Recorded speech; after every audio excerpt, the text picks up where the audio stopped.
Bonjour à tous chers auditeurs, auditrices, Isabelle à l'antenne. Aujourd'hui, sujet plutôt inhabituel, nous allons aborder la place et la relation du sexe dans divers milieux. Effectivement, nous avons la chance d'avoir avec nous aujourd'hui un des plus grands sexologues de son temps, Martin Gagnon.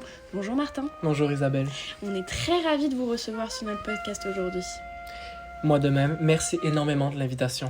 Alors plongeons directement au cœur du sujet. J'ai récemment appris que vous étiez, dans vos jeunes années, un artiste de cirque et un trapéziste, si je ne m'abuse. Oui, exactement. C'est très atypique comme parcours.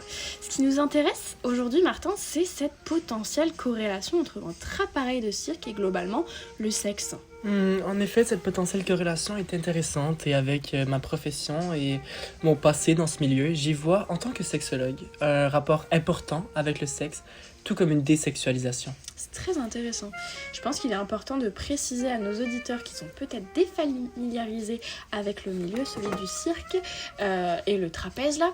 Le trapèze c'est une spécialité assez douloureuse mais surprenamment très délicate, telle que vous l'avez cité dans votre thèse, Les yeux jaunes des crocodiles qui est paru le mois dernier aux éditions Larousse. En effet, beaucoup de temps et d'efforts dans cette thèse, beaucoup de mois, mais vous voyez, c'est dans cet antipode que j'y vois un lien avec le sexe. Selon moi, on y retrouve une sensualité agressive avec l'appareil, un certain plaisir à se faire tordre et trapper, mais tout comme à l'embrasser et à le câliner. Parallèlement, comme dans chaque relation sexuelle, on retrouve ce rapport personnel avec son partenaire. Et à mon avis, il est important de s'approprier sa sexualité, tout comme il est important de s'approprier son trapèze. Donc peut-on dire que cette intensité avec cette espèce de grande balançoire qu'est le trapèze, on l'a retrouvée également dans le sexe ? C'est une drôle d'analogie, mais c'est une très bonne question également. Je pense que oui. Il y a également l'intensité des premières fois où ici, se lancer dans le sexe, commencer une nouvelle spécialité, c'est se remplir de questionnements, de ratés, beaucoup de ratés, d'expériences et de vulnérabilité. C'est aussi intéressant de soulever que ce rapport par rapport au toucher et au corps est tellement particulier, car le toucher ici prend un tout autre sens. Le corps est perçu comme un outil de travail, et la scène peut-être alimente ce fantasme de l'artiste de cirque intouchable et gracieux. Peut-être qu'afin de faire grâce à ce fantasme, il y a cette envie de s'hyper-sexualiser sur scène.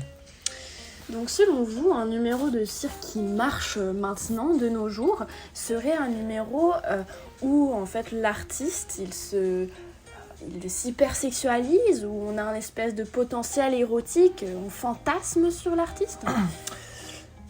Oui, je pense qu'aujourd'hui, le sexe et l'érotisme est une façon rapide de faire de l'argent, une sorte de marketing.